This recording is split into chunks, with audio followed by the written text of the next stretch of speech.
The 11th South African AIDS Conference held this week in Durban provided a rather sobering reality on where the country is standing with its fight against HIV. Young people remain the hardest hit with a rise in new infections. Government has, however, expressed hope in attaining the United Nations National Strategic Plan goals of testing 90% of people and getting 90% of those tested positive on treatment and the other 90% of those on ARVs having their viral load suppressed. However, the Positive Action Campaign has lambasted this positive outlook and believes South Africa will never win the battle against HIV as efforts have become a money-making scheme. Let's unpack this now, speaking to the General Secretary, Sello Mokhaliphi, about their sentiments and more. Very good morning to you. Thank you so much for your time. A very different view opposing some of the efforts that are being made. You're saying that it's a lose-lose situation. Tell us more. Good morning, Mbo. Yeah, to us, let's start with the AIDS conference and look at the history of HIV in South Africa, where activism, particularly advocacy, has been playing a major role. And how was it doing that? It was through organizations that now have died natural deaths, because every platform that has to address issues of HIV, Mbo, have turned into something that makes money. Organizations have turned into what you can call employment agencies. So it becomes difficult now for ordinary people to access information. It's who knows who, where, and how. That's when people get access to all these services. And some of the sobering moments, of course, speak to the visit to the Hillcrest AIDS Trust Center, revealing that 80% of people admitted living with HIV are in their end stage of life, with the youngest being 14 and 25.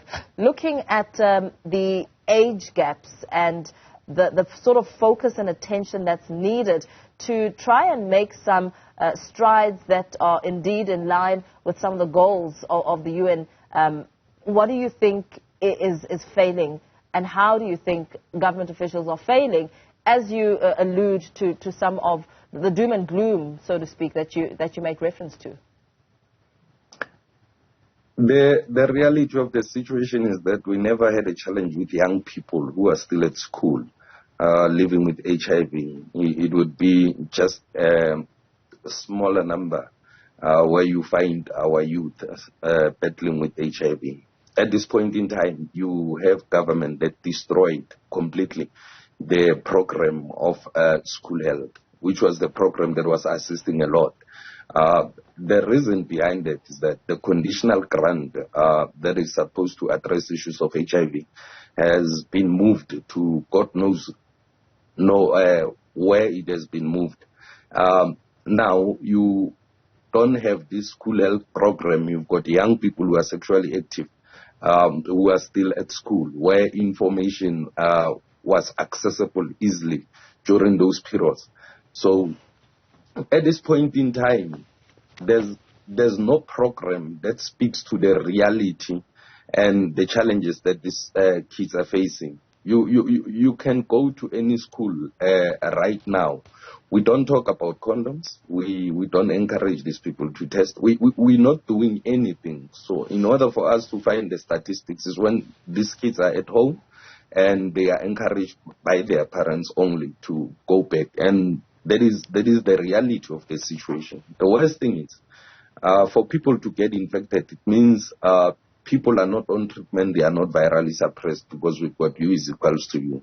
The reason why they are not virally suppressed, the reason why they are not on treatment is because no one where they are supposed to receive education around HIV, TB and STIs is giving them that information. That is where the government must start. We need to go back to the basics. The Department of Social Development launched the Chomi campaign, which was indeed perhaps aimed at tackling some of these issues that you speak of.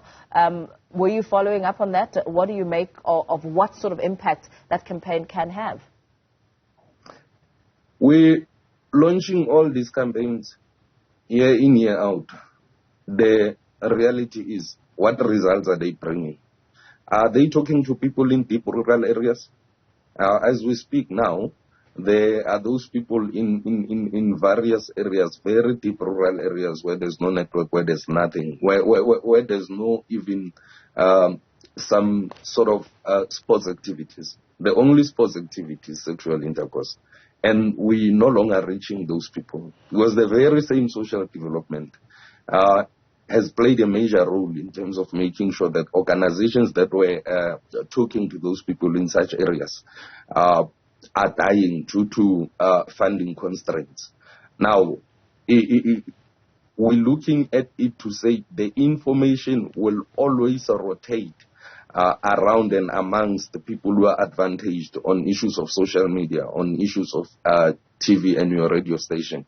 That's what is going to happen. And we should also take into consideration the movements around where people would come from, the very same rural areas, townships and everything, where information is accessible. What are they having? What are they taking from these areas back to their areas? Hence, we are saying we need to look deep into this thing, not look at the statistics of urban areas, developed areas, but we also need to go deep to these deep rural areas. Yeah.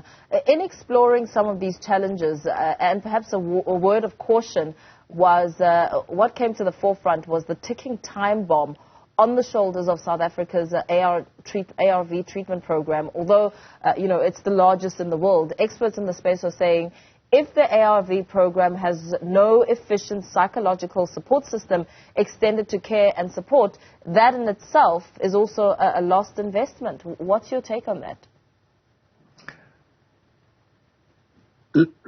We need to remember, back in the days, you had counseling prior taking ARVs. You also had ongoing counseling. That program was assisting in terms of psychosocial support.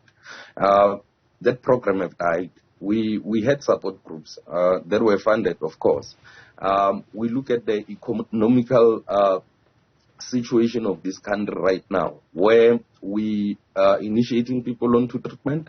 However, these people don't have food. However, these people don't understand anything about ARVs. When they feel better, they just quit. But then what is important in the whole scenario is the fact that people take ARVs without understanding. People have turned into statistics instead of getting the real or the core reason why they are taking treatment.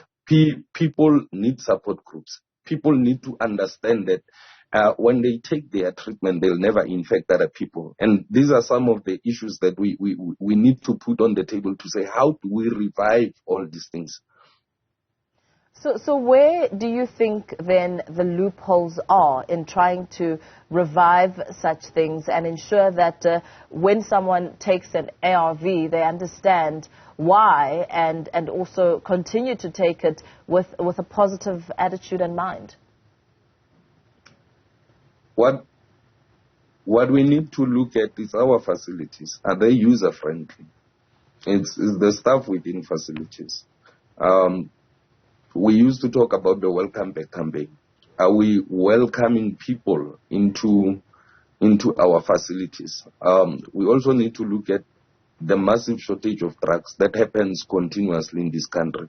What is it doing to the adherence of the people?